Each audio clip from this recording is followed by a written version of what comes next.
Assalamualaikum warahmatullahi wabarakatuh. Selamat pagi, salam sejahtera bagi kita semua. Yang saya hormati Bapak Kepala SMA Negeri 6 Kota Serang, Bapak Ibu Guru beserta tenaga kependidikan SMA Negeri 6 Kota Serang, dan tidak lupa yang Bapak cintai dan banggakan, siswa-siswi SMA Negeri 6 Kota Serang.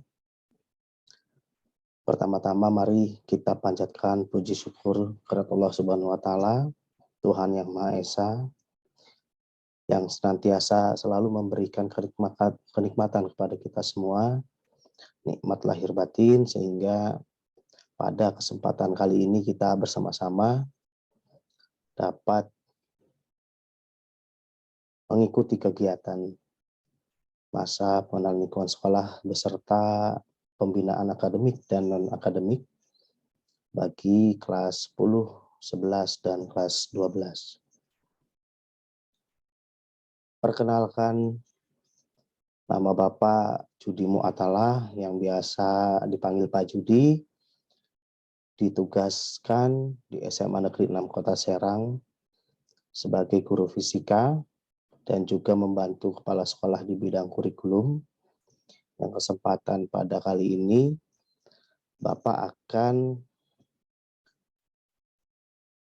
berbagi materi tentang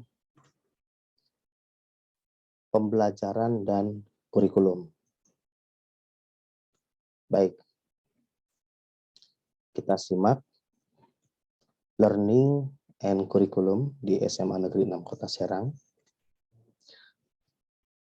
Ini adalah beberapa topik bahasan kita.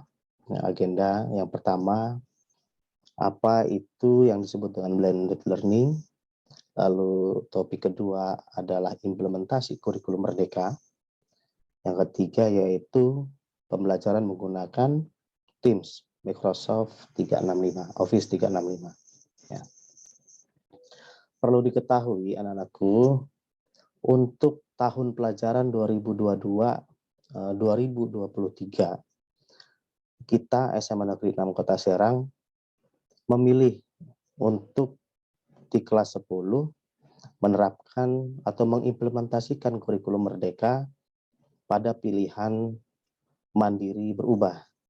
Artinya, pilihan itu diberikan oleh Kemendikbudristek bagi sekolah atau satuan pendidikan bebas dalam menggunakan kurikulum merdeka. Ya. Jadi ada 3 pilihan sebenarnya. Yang pertama adalah mandiri belajar dengan menerapkan kurikulum 2013 dengan prinsip pembelajaran kurikulum merdeka. Yang kedua yaitu ada mandiri berubah. Nah, ini yang kita pilih, menggunakan kurikulum merdeka dengan bahan ajar yang telah disediakan oleh Kemendikbudristek. Yang ketiga yaitu mandiri berbagi, yaitu betul-betul semua bahan ajar dan informasi, modul dan sebagainya itu dikembangkan oleh satuan pendidikannya masing-masing.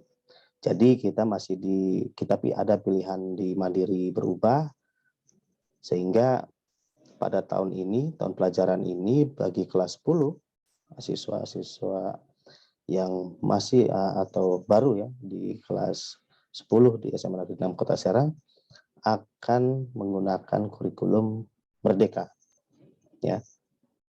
Sehingga yang kelas 11 dengan kelas 12 masih menggunakan kurikulum 2013, namun prinsip pembelajarannya menggunakan implementasi kurikulum merdeka. Itu ya. Baik, kita lanjutkan di topik 1 tentang blended learning. Nah, blended learning itu adalah pembelajaran campuran ya. Jadi kita pernah dengar istilah blended, istilah hybrid gitu ya. Blended hybrid learning gitu. Jadi kalau blended ini adalah pembelajaran campuran yang terkait dengan Di sini ada perkembangan teknologi informasi dan komunikasi, perkembangan TIK, sehingga mengakibatkan pergeseran dalam cara melakukan kegiatan. Nah, kegiatan di sini adalah kegiatan pembelajaran yang dilakukan, ya, kegiatan pembelajarannya. Ini adalah perubahan paradigmanya yang pada awalnya yang sebelah kiri, ya, from teacher center instruction, sehingga semua pembelajaran berpusat pada guru, berubah menjadi student center instruction, artinya pembelajaran yang berbasis siswa, ya, SCL, student center learning, atau SBL, student based learning. Yang awalnya from single sense stimulation menjadi perubahan to multisensory stimulation. From single path progression menjadi multi-path progression. From single media menjadi multimedia. From isolate work menjadi collaborative work.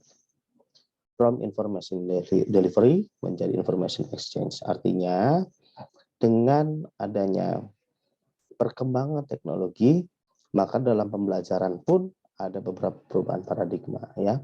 Jadi yang tadinya semua pusat pembelajaran berada pada di guru, nah sekarang perubahan paradigma ini pembelajaran dipusatkan kepada siswa, ya.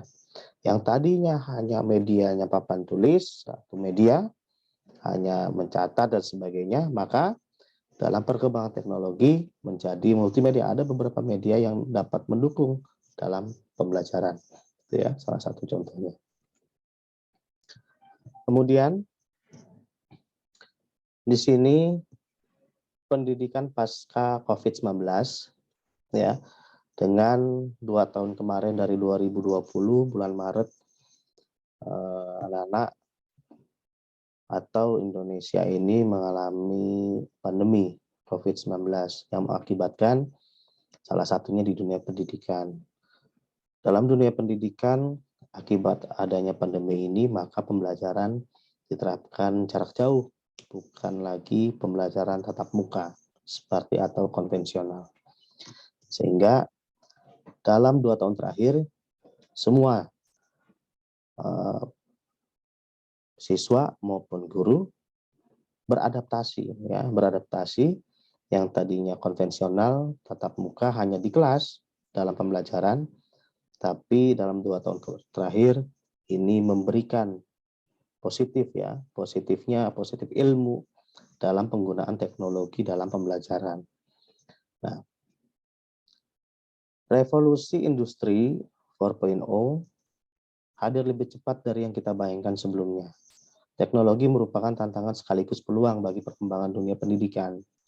Saat ini semakin dinamis seiring kecakapan penggunaan perangkat digital dan mampu mengakses ilmu pengetahuan dari berbagai sumber. Artinya sumber pembelajaran tidak hanya pada buku teks, melainkan dari revolusi industri ini, siswa dapat mencari sumber pengetahuan dari manapun, ya, baik basisnya digital dari perangkat digital maupun akses atau browsing di dunia maya, ya. Konsep pembelajaran dengan blended learning pada intinya mengkombinasikan, ya, pembelajaran tatap muka dengan pembelajaran jarak jauh. Pendekatan ini menjadi alternatif terbaik untuk jenjang pendidikan menengah ke atas. Sehingga kenapa di sini alternatif terbaik? Karena pada jenjang pendidikan menengah ke atas, siswa dapat secara mandiri, ya, dalam PJJ itu menerapkan pembelajaran mandiri, ya, sehingga guru yang sudah dijelaskan oleh Bapak Kepala Sekolah kemarin dalam pembinaan, bahwasannya guru sebagai fasilitator, ya, termasuknya motivator dan sebagainya. Jadi siswa menjadi pusat pembelajaran, di mana guru memfasilitasi siswa untuk lebih berpikir kritis, kreatif, dan mampu merefleksikan pemahaman yang didapatkan, sifatnya project based dan heavy on field experience. Artinya pada saat ini Yang akan dikuatkan adalah profil pelajar Pancasila, gitu ya. Di dalam profil pelajar Pancasila, di sana ada yang pertama itu ada 6 komponen ya dalam profil pelajar Pancasila yang harus dikuatkan dalam pembelajaran prosesnya: beriman dan bertakwa ya pada Tuhan Yang Maha Esa dan berakhlak mulia. Yang kedua, berkebinekaan global. Yang ketiga adalah gotong royong. Yang keempat itu kreatif. Yang kelima mandiri. Yang terakhir bernalar kritis. Ya. Jadi 6 poin profil pelajar Pancasila harus kalian kuatkan. Yang dimana di masing-masing pribadi siswa Bapak yakin sudah terbentuk. Ya. Jadi tinggal menguatkan profil itu di dalam pembelajaran yang akhirnya menjadikan hasil yang diharapkan. Guru dituntut lebih dinamis dan lebih mampu menciptakan suasana interaktif serta berbagai bahan ajar yang menarik untuk dieksplor peserta didik. Sejumlah studi penelitian empiris memperlihatkan bahwa blended learning method secara nyata dapat meningkatkan antusiasme serta kemampuan analisis serta profesionalitas peserta didik. Menjadikan peserta didik memiliki kemampuan untuk melakukan konstruksi, ini salah satu pembelajaran abad 21, jadi siswa harus mengkonstruksi pengetahuan yang diperoleh dari proses eksplorasi, dari hanya sekedar menerima bahan ajar secara pasif di kelas. Proses belajar tidak terbatas pada ruang dan waktu, serta lebih fleksibel dalam hal mode pembelajaran, subjek, dan mekanisme pembelajarannya. Peserta didik yang di atas rata-rata perlu diberi ruang untuk berkembang lebih cepat. Oke, lanjut.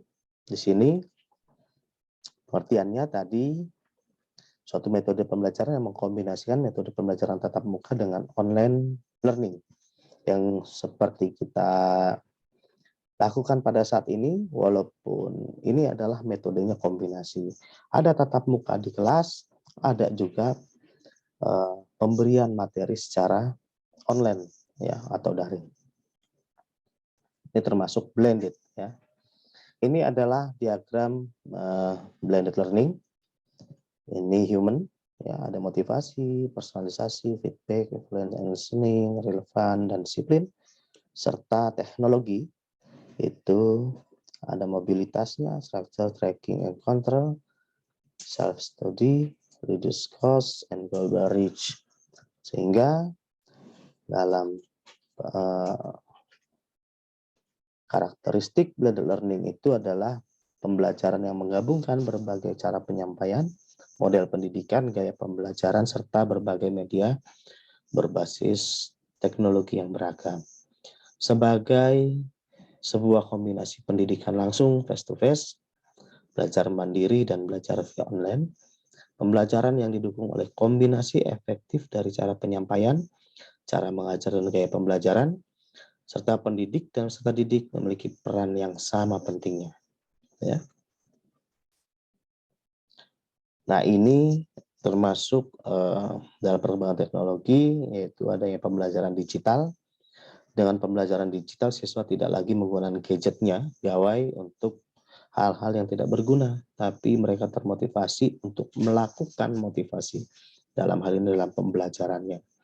Ketika hal-hal yang dicari, sumber literasi, literatur, bahan cetak itu belum memuaskan hasilnya, maka dapat dicari melalui teknologi, ya, melalui gadget. Siswa biasa kalau kelas itu membawa gadget, tidak hanya pada media sosial, bermain game online, tapi dimanfaatkan gadget itu untuk hal-hal yang lebih berguna lagi dalam pembelajaran.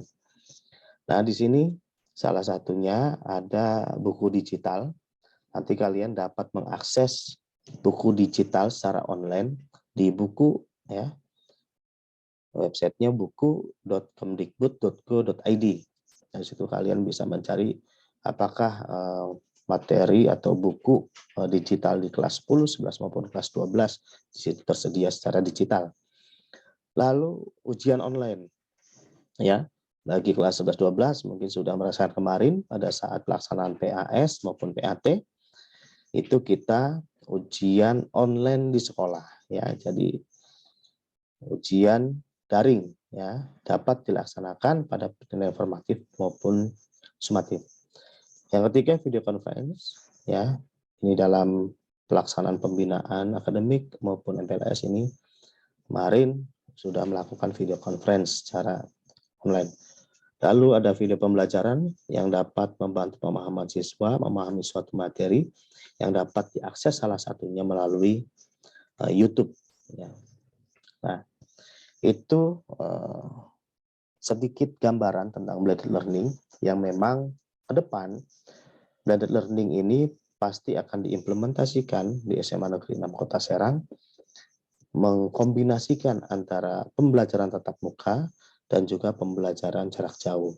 Baik itu dalam penggunaan sistem ujian maupun penugasan dan sebagainya, nanti tenaga pendidik dan juga siswa akan melaksanakan pembelajaran secara kombinasi, ya.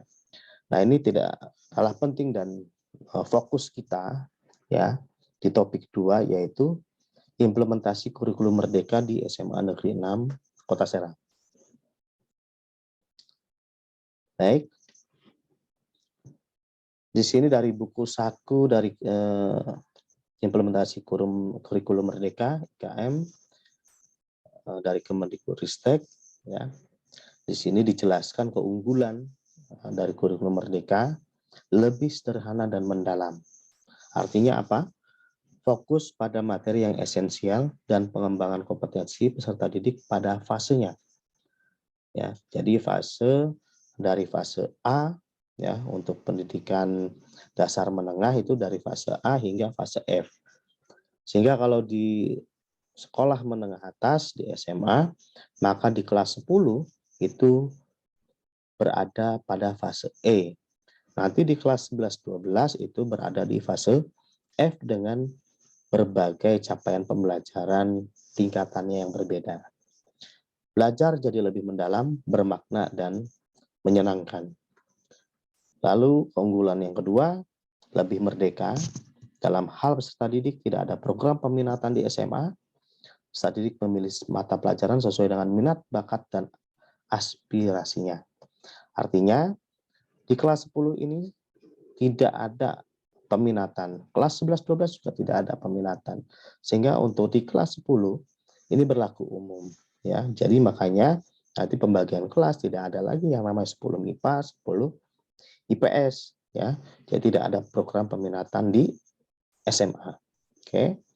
Nanti untuk pemilihan mata pelajaran dari peminatan itu sesuai dengan minat, bakat, dan aspirasinya itu nanti di kelas 11. Ya, kalian dapat memilih mapel apa yang diminati, ya, sesuai dengan bakatnya atau aspirasinya.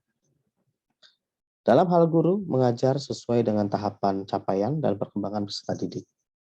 Dalam hal sekolah, sekolah memiliki wewenang untuk mengembangkan dan mengelola kurikulum dan pembelajaran sesuai dengan karakteristik satuan pendidikan dan peserta didiknya. Keunggulan yang ketiga, lebih relevan dan interaktif.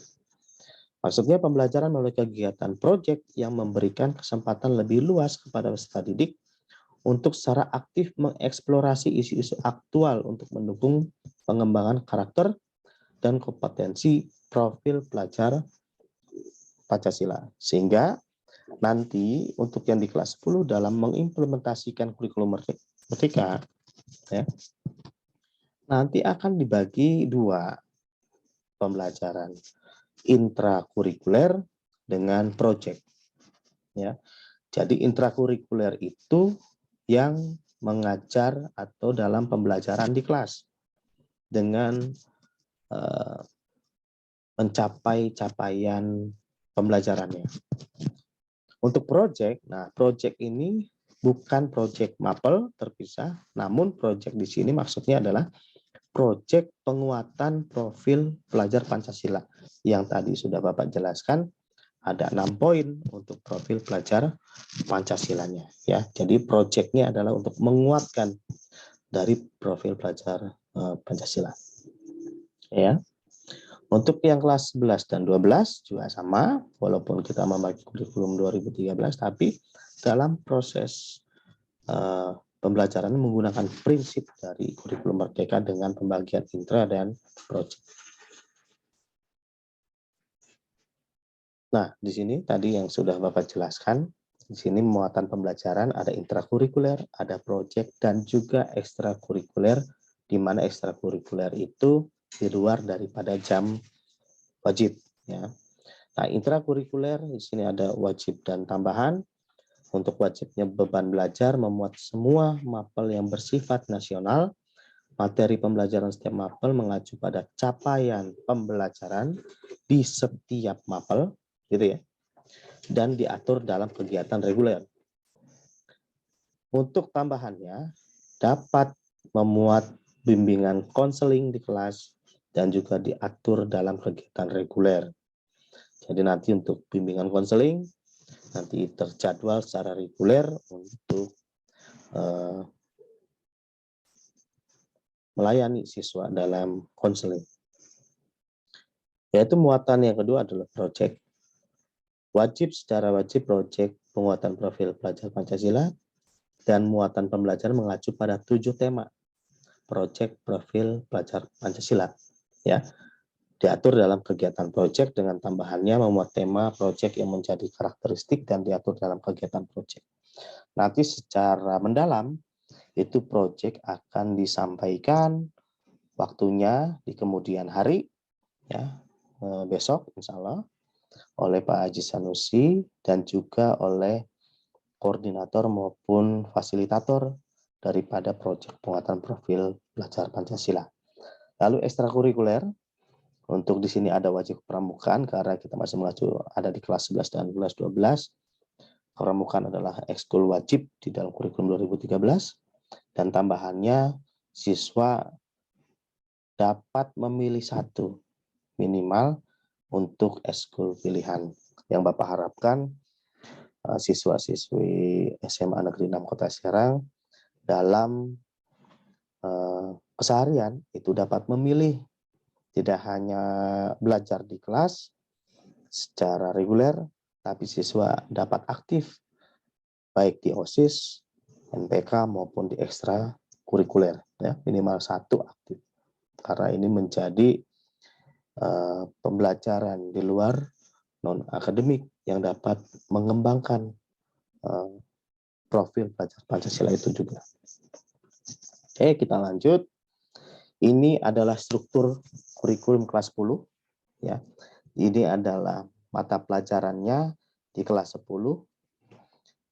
Yang pertama ada pendidikan agama, pendidikan Pancasila, bahasa Indonesia, matematika. Itu mapel wajibnya ya.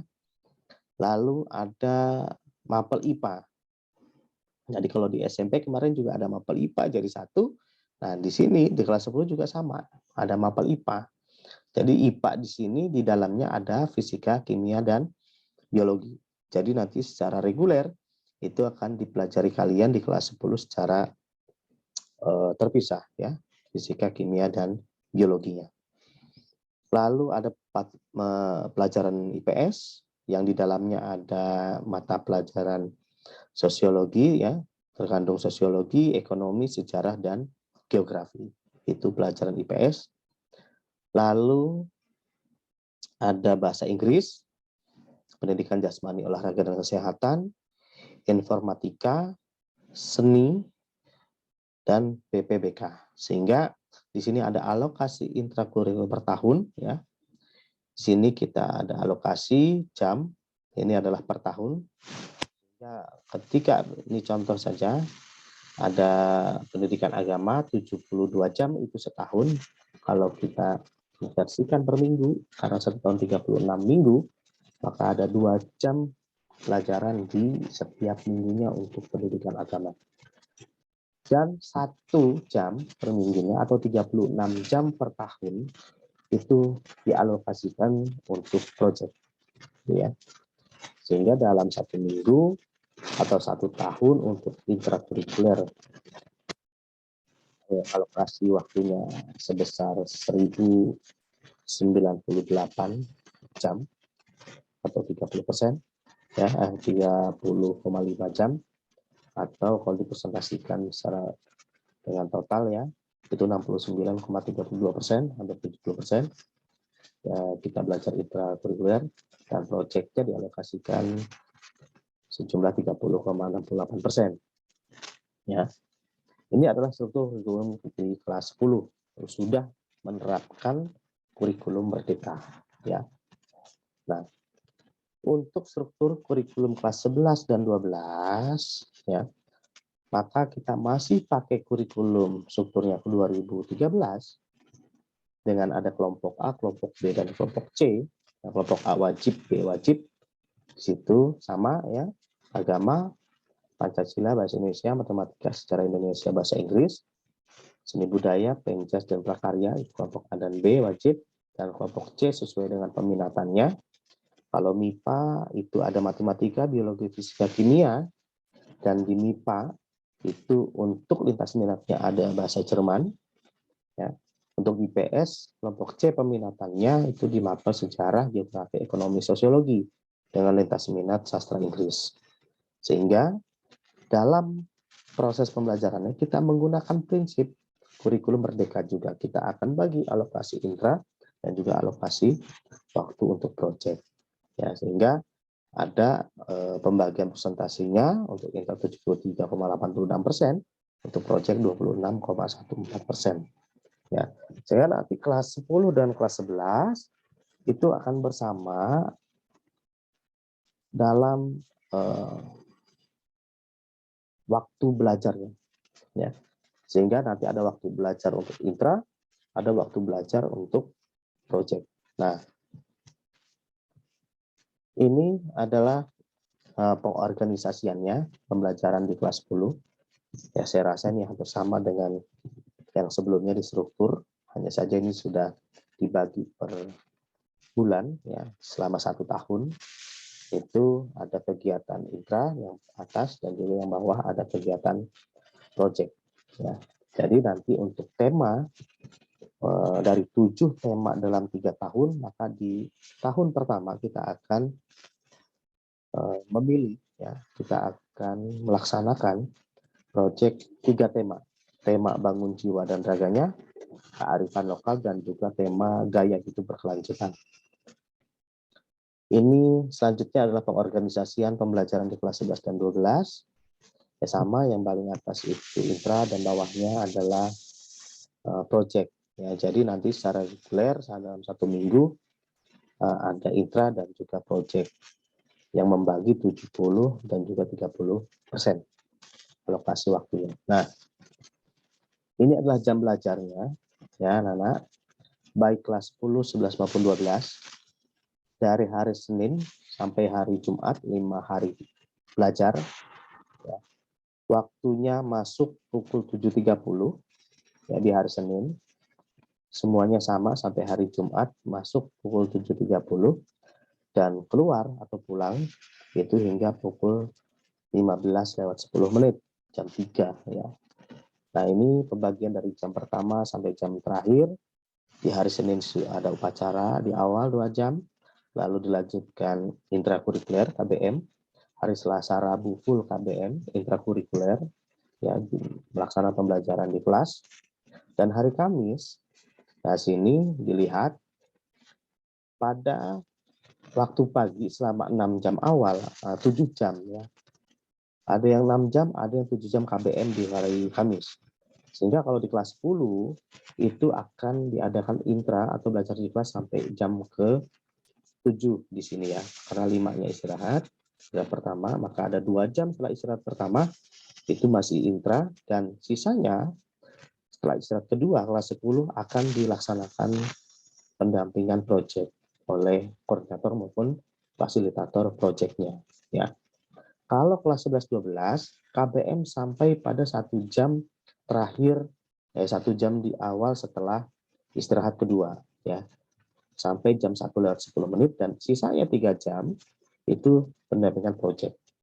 Sehingga yang belajar di sini kelas 10 sebanyak 34 jam, kalau 11 12 ada 35 jam. Sisanya di hari Jumat itu diadakan full pembiasaan dan juga proyek.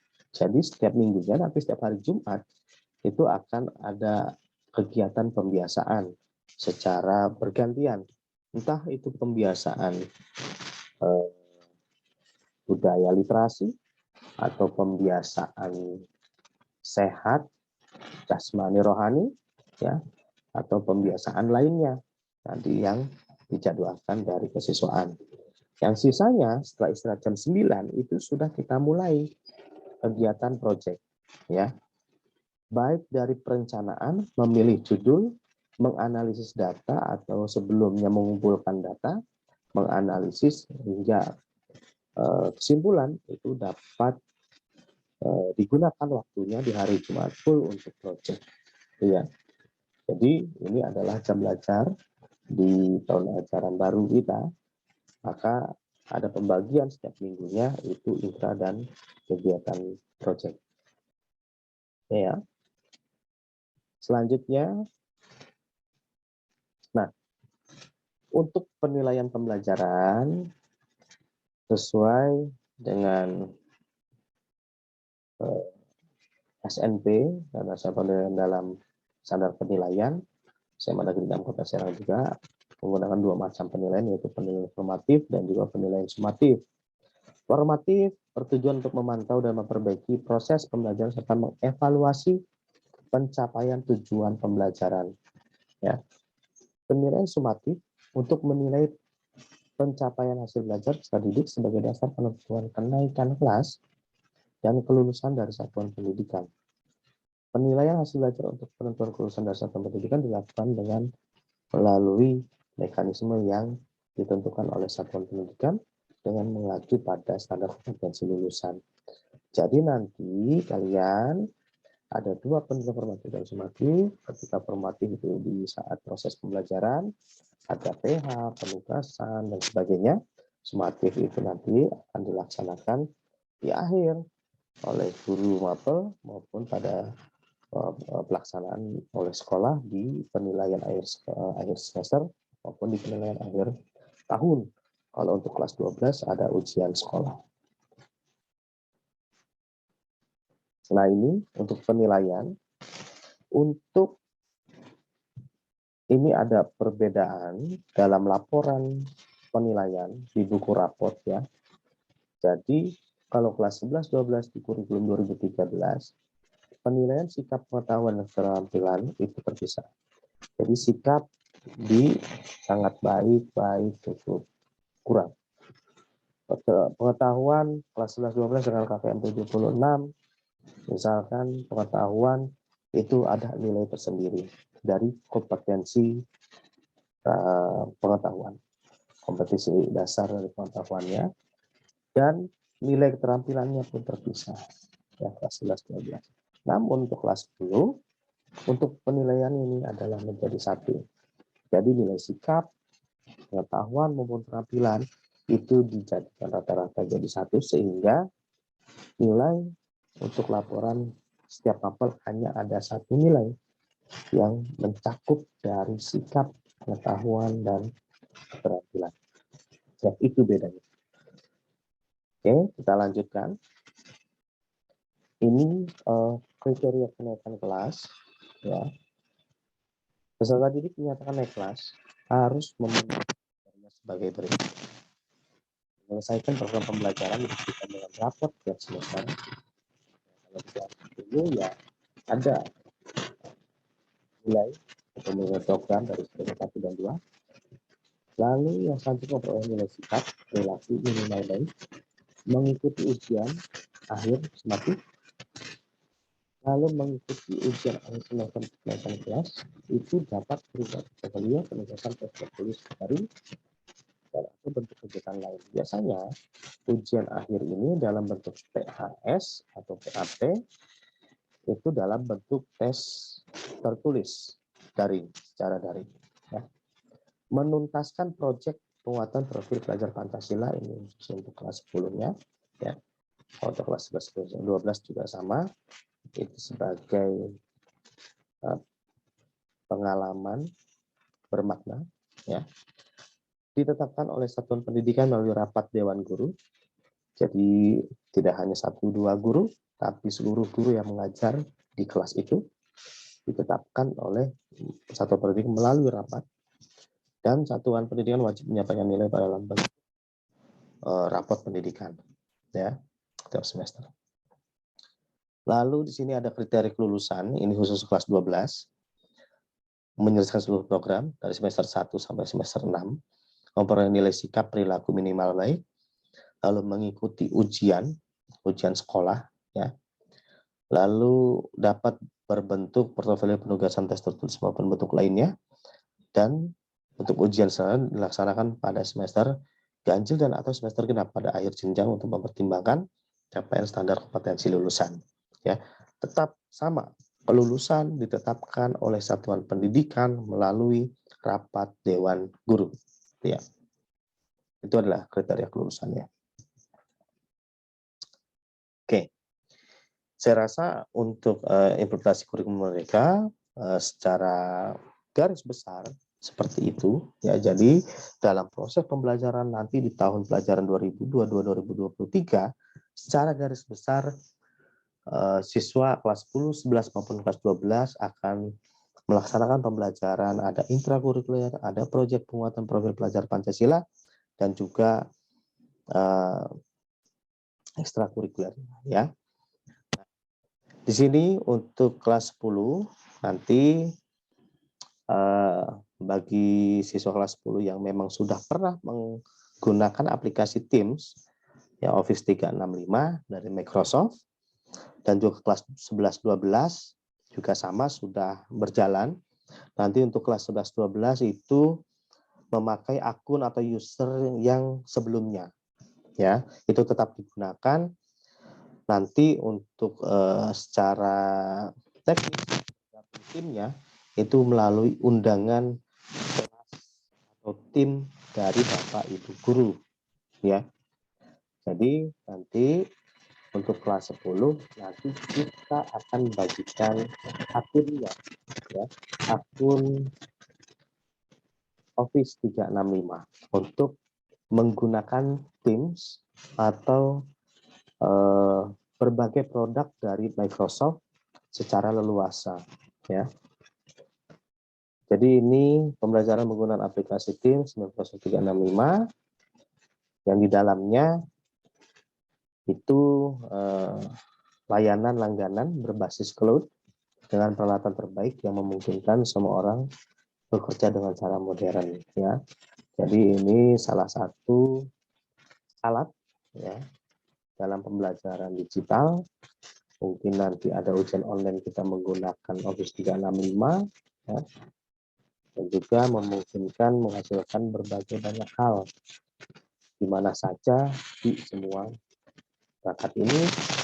Beberapa aplikasi pendukung ya, di Office 365 ada Outlook, Word, Excel, PowerPoint. Ini adalah Word, Excel, PowerPoint secara online.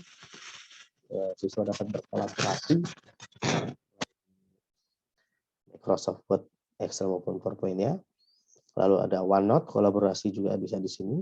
Lalu ada Teams, Plus, Publisher, Access, Exchange, OneDrive, SharePoint, Skype, Sway, Form yang biasa kita gunakan untuk ujian, Stream maupun lainnya. Ya. Nah ini beberapa fitur ya Outlook. Jadi Outlook ini kalau di Microsoft, kalau di Google-nya adalah Gmail-nya gitu ya. Jadi di Outlook kalian dapat mengirim surat elektronik menggunakan akun atau user dari sekolah dengan fitur Microsoft Outlook ya, surat elektronik. Lalu ada juga OneDrive ya, kalau di Google tuh Google Drive. Nah, di sini OneDrive itu kalian dapat menyimpan ya hingga pada 1 terabyte. Jadi 1 terabyte itu 1000 gigabyte gitu ya. Jadi OneDrive ini kalian bisa menyimpan data di cloud ya melalui OneDrive yang kapasitasnya dapat hingga 1 terabyte. Ya. Lalu ada Teams, ini untuk kelas ya, pembelajaran, absen ketika PJJ, absen, materi, penugasan, ujian ya, bisa diakses lewat Teams semuanya. Nanti kelasnya, undangannya itu lewat guru mapelnya masing-masing. Lalu ini tidak kalah penting form ya. Jadi nanti kita pakai form untuk ujian baik PAS, US, ujian sekolah maupun PAT ataupun penilaian harian lainnya yang akan digunakan oleh Bapak Ibu guru mapel menggunakan Microsoft Form ya, Form Office ya.